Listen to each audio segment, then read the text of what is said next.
A lot of kids dream about becoming Disney stars, but is the Disney contract worth all the strict rules? Stay tuned to find out why Disney stars never seem to age. Are you new around here? Don't forget to give this video a big thumbs up and subscribe to The Things for more great content like this. Social media. In the world of social media, almost everyone is on at least one platform, and that goes double for stars. Part of their fame is them promoting themselves on social media, but a lot of stars aren't free to do what they want on their pages. In fact, some Disney stars have even said that their posts have to be approved before they go out publicly. While filming Shrek 2, Cameron Diaz and Mike Myers weren't allowed to reveal anything about the movie. Because of this, there was a social media clause in their contracts. And this wasn't a one-time thing. Lots of stars have social media clauses in their contracts. If you think about it, it makes sense that producers and directors would want to keep tabs on what people post so that fans don't find out too many details about the film or show early. But with Disney, it's a little more intense. Disney tries to keep a squeaky clean image, so for them, it's not very beneficial to have a young star who is reckless on social media. They need to be able to make sure that their brand is not going to be tarnished by a star posting something strange on social platforms. So while social media clauses can be pretty strict, it's pretty smart of Disney to include them. Rights to their name. As a star, your name is everything. It's what people know you by and how they can place you. But sometimes stars don't actually own their names. You're probably wondering what we are talking about. Let's take a look at Miley Cyrus, for instance. On her hit show, Hannah Montana, she agreed to have the main character be named Miley as well. At the time, she probably didn't think anything of it. She probably was excited to have her name be made famous. But as Miley later realized, this meant that Disney owned the rights to the name Miley. Can you imagine not owning your own name? It's basically a birthright. But when you don't have a lawyer present when you are signing those Disney papers, you are liable for anything to happen. After the name mishap, Miley's mom decided to hire a lawyer to make sure that her daughter was protected going forward. So, in Miley's case, everything turned out fine. But think about other stars. How many other stars have their real names as the name of the character on their show? There is no way to really know without looking into all of their contracts, but we can bet that that's the case.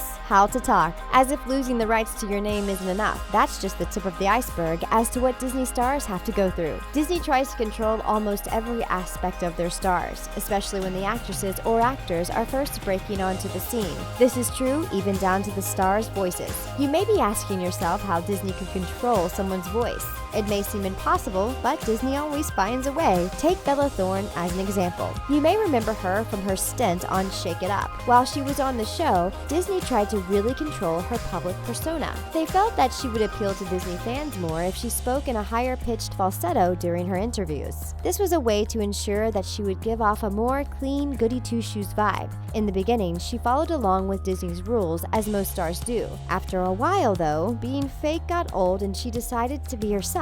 Now Bella does what she wants and has landed other television deals outside of Disney. We wonder how she feels now that she is free of all the restrictions of Disney and all that came with them. Music. When Disney stars are allowed to speak, it's usually about something that is already approved. And more times than not, it's through music. Seriously, have you ever wondered why so many of your favorite Disney stars all of a sudden want to transition into music? It's because it's greatly encouraged. Wait, encouraged might be putting it too lightly. It's pretty much pushed on them, and even though they do agree to go into music, it's not at all what it's cracked up to be. Apparently, Disney keeps a pretty close watch on any music that their stars produce, and that includes the lyrics. The Jonas Brothers said that back when they were huge Disney stars, they were forced to change any lyrics that seemed too risque.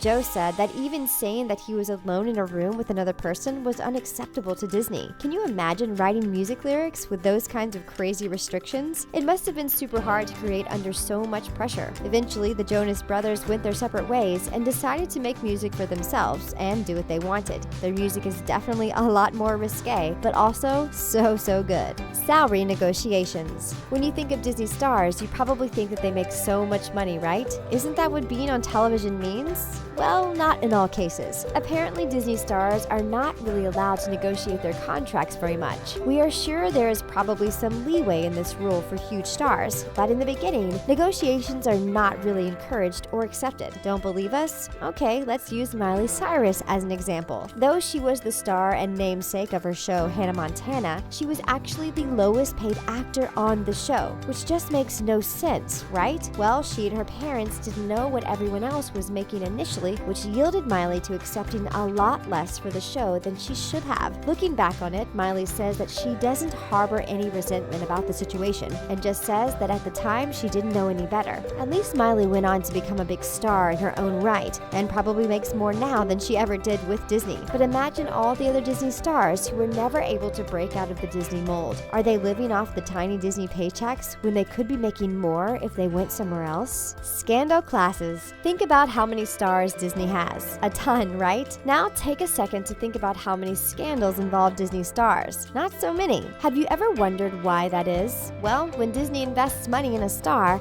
they are really thorough. What we mean by this is that they make their stars take courses in scandal management and social media. When you think about it, that might not actually be the worst idea. These kids are usually pretty young, so being thrust into fame can be a big deal for a lot of them. A course on how to manage yourself on social media and what to do if you find yourself in a scandal could be pretty beneficial. Just think about your own personal life. How helpful would a course like that be to you? Probably extremely helpful. So we don't necessarily blame Disney for this stipulation. Stars need to be prepared for whatever comes. We just wonder how much time Disney stars have to spend this training and how intense it is. Is it monthly, weekly, or maybe even daily? As long as the class isn't too crazy or intense, it's probably super helpful to the stars. Non-competes. When someone is on a really big show or in a very successful movie, you start to kind of associate them with their character. The thing is, this phenomenon is not a coincidence. In some cases, actresses and actors are not allowed to work on any other projects while they are with Disney. One of the saddest cases of this was with Disney's Snow White and the Seven Dwarfs. The movie was Disney's first ever full-length movie that was animated, so we are really throwing it way back there. Because it was the first film of its kind, Disney was dedicated to keeping the movie magical for as long as possible. The actress who did the voice for Snow White was Adriana Caselotti. Disney wanted Adriana's voice to be unique to Snow White, so in her contract they put in a clause that said she could never take on any new projects after her role as Snow White, which means she couldn't appear in TV or on film from then on. She couldn't even be on the radio. Naturally, her career was pretty much at a standstill after that. We wonder what made her sign such a ridiculous contract. Was it the lure of being the first fully animated Disney princess? But was the price worth it? Probably not. No smoking. When you look at Disney stars, you may see regular kids with crazy good looks, but Disney sees them as role models, which is probably why they want their stars to be squeaky clean. And by squeaky clean, we mean that even a 5-year-old should be able to watch anything that they produce. This is probably why Disney stars are not allowed to smoke in any Disney films. This also includes Disney-related films with Lucasfilm, Pixar, and Marvel. Any film that Disney has anything to do with cannot feature smoking on screen. This rule was announced in 2015 by Chairman and CEO Bob Iger because he didn't want Disney films or the actors in them to become bad influences on younger audiences. There are only a few exceptions to this rule. One is if the movie is depicting a historical figure who is known to have a serious smoking habit. Then the actor or actress would be allowed to smoke on film. Before this ban, about 43% of Marvel films showed characters smoking, so this is a huge change. So far as rules go, this one is pretty beneficial. A lot of kids do actually look up to Disney and its stars, so forbidding Disney stars to smoke on screen can only help the little kids watching. Morality. What is the common thread that links all Disney stars together during the height of their careers? We'll give you a guess. Got it yet? It's their squeaky clean personas. How did they all get this way? No, it's not because Disney scours churches and honor rolls to find the most perfect kids to work for them. It's because Disney pretty much includes it in everyone's contracts. It's called the morality clause, which basically means that Disney can drop them at any time if they are found to be caught in the middle of a scandal that would bring their name and Disney's name into a bad light, which, if you think about it, is enough to scare most kids into submission. Though this clause is in most people's contracts, Disney does not always go through with it. Remember when Vanessa Hudgens had some not so suitable for kids images released a while back? That would have been enough for them to drop her, but in the end, Disney decided to keep Vanessa. Though it worked out for Vanessa, the constant loom of a sudden end to your contract should you do anything out of line is enough to keep most people doing whatever Disney says. Look like a kid. By now, you have probably realized that most Disney stars are a lot older older than the characters that they play on television. And even when that isn't the case, stars don't tend to age too much from what they are when we first see them appear on our screens. Coincidence?